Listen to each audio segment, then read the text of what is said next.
नमस्कार दोस्तों, कलयुग के चमत्कार संतों की वाणी में आप सबका स्वागत है। दोस्तों, हमने 7 नवरात्रे माता की पूजा की। अब आ रहा है 8वां नवरात्रा। हम में से अधिकतर लोग 8वें नवरात्रे यानी कि अष्टमी को कंजकें भी बिठाते हैं, यानी कि हलवा पूरी चने का माता रानी को भोग लगाकर घर में छोटी कन्याओं को जमा कर हम उन्हें भी अपनी यथाशक्ति प्रसाद देकर, दक्षिणा देकर और कोई ना कोई उपहार देकर उन्हें घर से इस रूप में विदा करते हैं कि हमने माता रानी के 9 स्वरूपों की पूजा की है और उन्हीं 9 रूपों को हम कन्याओं के रूप में अपने घर में बिठाकर उन्हें भोजन करवा रहे हैं। तो दोस्तों, 22 अक्टूबर दिन रविवार को अष्टमी यानी कि 8वां नवरात्रा आ रहा है और 8वें नवरात्रे को माँ दुर्गा की 8वीं शक्ति माँ महागौरी की पूजा की जाती है। माँ महागौरी की पूजा अर्चना करने से भक्तों के सभी पाप कर्म धुल जाते हैं और शुभ फलों की प्राप्ति होती है।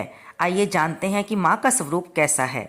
महागौरी के वस्त्र और आभूषण सभी सफ़ेद रंग के हैं, क्योंकि माता को सफ़ेद रंग प्रिय है। पूजा में भी माँ को सफ़ेद चीज़ें और भोग अर्पित किए जाते हैं। सफ़ेद रंग प्रिय होने के कारण इन्हें श्वेतांबर धरा भी कहा गया है। माँ का वाहन वृषभ है और इनकी 4 भुजाएं हैं। ऊपर वाले दाहिने हाथ में अभय मुद्रा है और नीचे वाले हाथ में त्रिशूल है। ऊपर वाले बाएं हाथ में माँ ने डमरू धारण किया है और नीचे वाले हाथ में वर मुद्रा है।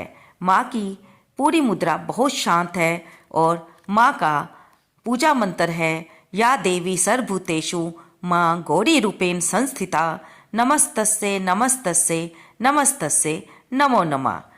अब हम जानेंगे कि माँ महागौरी की कथा किस प्रकार है। आइए मिलकर सुनते हैं। देवी भागवत पुराण के अनुसार देवी पार्वती अपनी तपस्या के दौरान केवल कंद मूल फल और पत्तों का आहार करती थी। बाद में माता केवल वायु पीकर ही तप करना आरंभ कर दिया था। तपस्या से माता पार्वती को महान गौरव प्राप्त हुआ और इससे उनका नाम महागौरी पड़ा। माता की तपस्या से प्रसन्न होकर भगवान शिव ने उनको गंगा में स्नान करने के लिए कहा। जब माता गंगा में स्नान करने गई तब देवी का एक स्वरूप श्याम वर्ण के साथ प्रकट हुआ जो कौशिकी कहलाई, और एक स्वरूप उज्जवल चंद्र के समान प्रकट हुआ जो महागौरी कहलाई। माँ गौरी अपने भक्तों का कल्याण करती हैं और उनको सभी समस्याओं से मुक्ति दिलाती हैं। माँ महागौरी अपने भक्तों के लिए अन्नपूर्णा स्वरूप है। ये धन वैभव और सुख शांति की अधिष्ठात्री देवी है। इनको गायन संगीत प्रिय है। भगवान शिव के साथ उनके अर्धांगिनी के रूप में महागौरी सदैव विराजमान रहती हैं। इनकी शक्ति अमोघ और फलदायिनी है। महागौरी की पूजा मात्र से भक्तों के सभी पाप धुल जाते हैं और वह अक्षय पुण्य का अधिकारी हो जाता है। ज़्यादातर घरों में नवरात्रि की अष्टमी तिथि के दिन कन्या पूजन किया जाता है। वहीं कुछ लोग नवमी तिथि को भी कन्या पूजन करते हैं। शिव पुराण के अनुसार महागौरी को 8 साल की उम्र से ही अपने पूर्व जन्म की घटनाओं का आभास होने लग गया था। उन्होंने इसी उम्र से ही भगवान शिव को अपना पति मानकर उनकी तपस्या करनी आरंभ कर दी थी। जो लोग 9 दिन का व्रत नहीं रख पाते हैं वे पहले और 8वें दिन का व्रत रखकर भी पूरे 9 दिन का फल प्राप्त करते हैं।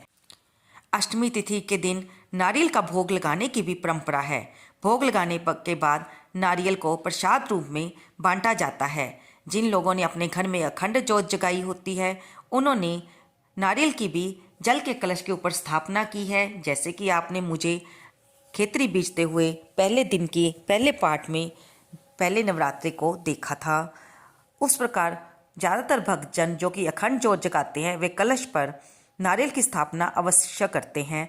और जब वे कन्या का पूजन करते हैं यानी कि कंजकों को अपने घर में अष्टमी या नवमी तिथि को बिठाते हैं तो उनमें वह नारियल खोलकर प्रसाद के रूप में बांटते हैं।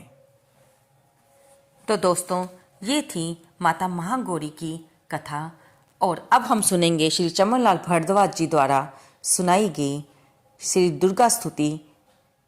और जैसा कि हमारे पाठ में चल रहा है कि अभी तक हमने 8वें अध्याय सुना था, आज हम इसमें 10वां अध्याय पढ़ेंगे और माता रानी को याद करेंगे। और इसके बाद अगर आप नवमी तिथि को भी माता का पूजन कर रहे हैं, तो उसमें भी हम आपके लिए जो इस दुर्गा स्तुति के पाठ की समापन की कथा ला रहे हैं वो भी अवश्य सुने, क्योंकि सभी नवरात्रों पर हर रोज एक एक अध्याय पढ़ने से ये दुर्गा स्तुति का पाठ संपन्न नहीं होता। ये 13 अध्याय को लिए हुए पाठ अपने आप में माता रानी की पूरी गाथा और उनकी महिमा गाता है, इसलिए इस पाठ को आप पूजन के बाद भी अवश्य सुने और माता रानी की कृपा को पाएं। जयकारा माँ शेरा वाली जी का, बोल साचे दरबार की जय। नवम अध्याय। राजा बोला, ए ऋषि महिमा सुनी अपार, रक्त बीज को युद्ध में चंडी दिया सहार। कहो ऋषिवर अब मुझे शुंभ निशुंभ का हाल, जगदम्बे के हाथों से आया कैसे काल। ऋषि राज कहने लगे, राजन सुन मन लाए, दुर्गा पाठ का कहता हूँ अब मैं नवम अध्याय। रक्त बीज को जब शक्ति ने रन में मारा, चला युद्ध करने निशुंभ ले कटक अपारा। चारों ओर से दैत्यों ने शक्ति को घेरा, तभी चरा माँ काली को भी क्रोध घनेरा। महापराक्रमी शुंभ लिए सेना को आया, गदा उठाकर माँ चंडी को मारन धाया। देवी और दैत्यों के तीर लगे फिर चलने, बड़े बड़े बलवान लगे मिट्टी में मिलने।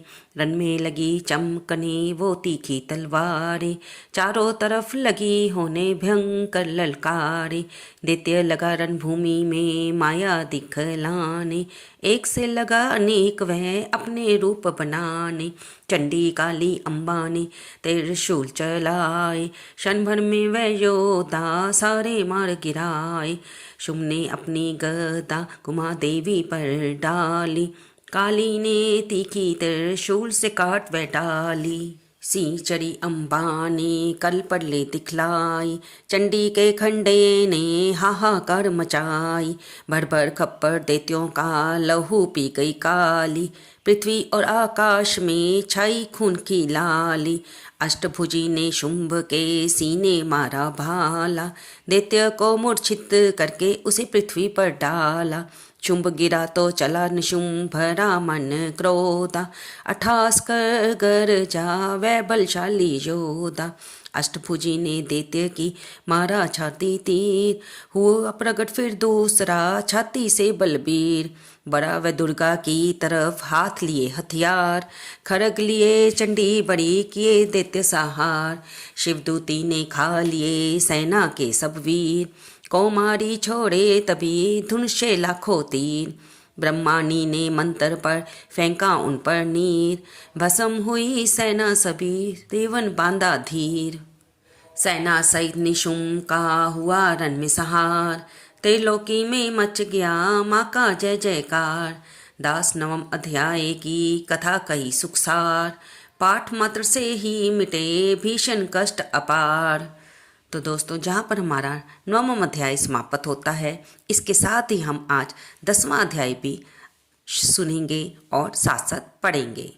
जयकारा माँ शेरा वाली जी का, बोल साचे दरबार की जय। ऋषि राज कहने लगे, मारा गया निशुंभ, क्रोध भरा अभिमान से बोला भाई शुंभ।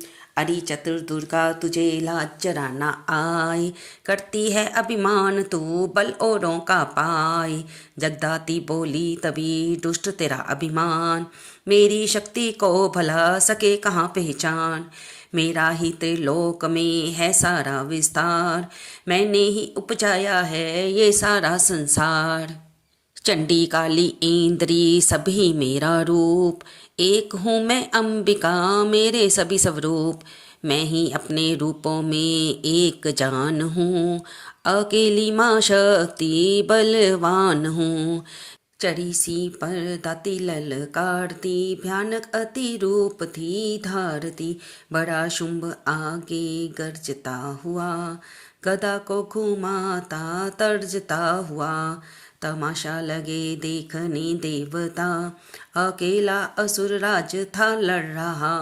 अकेली थी दुर्गा इधर लड़ रही, वे हर बार पर आगे थी बढ़ रही।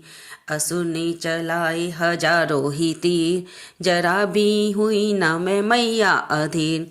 तभी शुंभ ने हाथ मुग्धर उठाया, असुर माया कर दुर्गा पर वह चलाया। तो चक्र से काटा भवानी ने वो, गिरा धरती पे होके वह टुकड़े दो। उड़ा शुंभ आकाश में आ गया, वह ऊपर से प्रहार करने लगा। तभी की भवानी ने ऊपर निगाह, तो मस्तक का नेत्र वहीं खुल गया।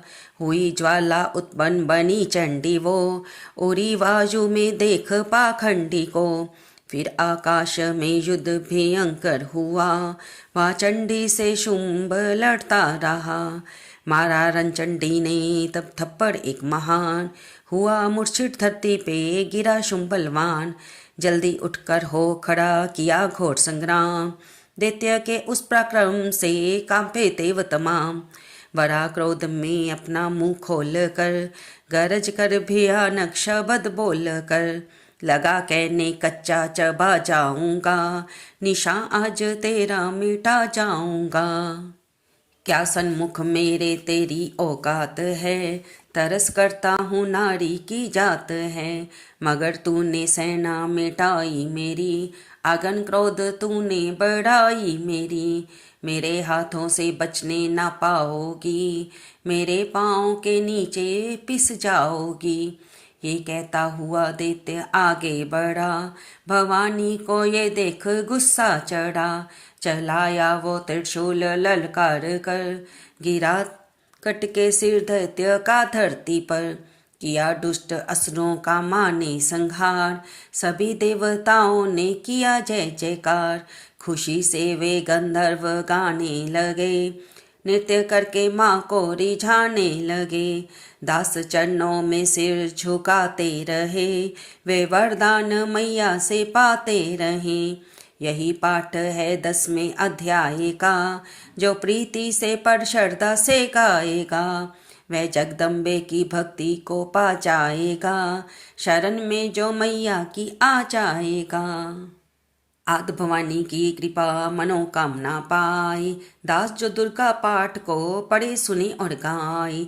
कली काल विकराल में जो चाहो कल्याण, आदि शक्ति जग जननी का करो प्रेम से ध्यान।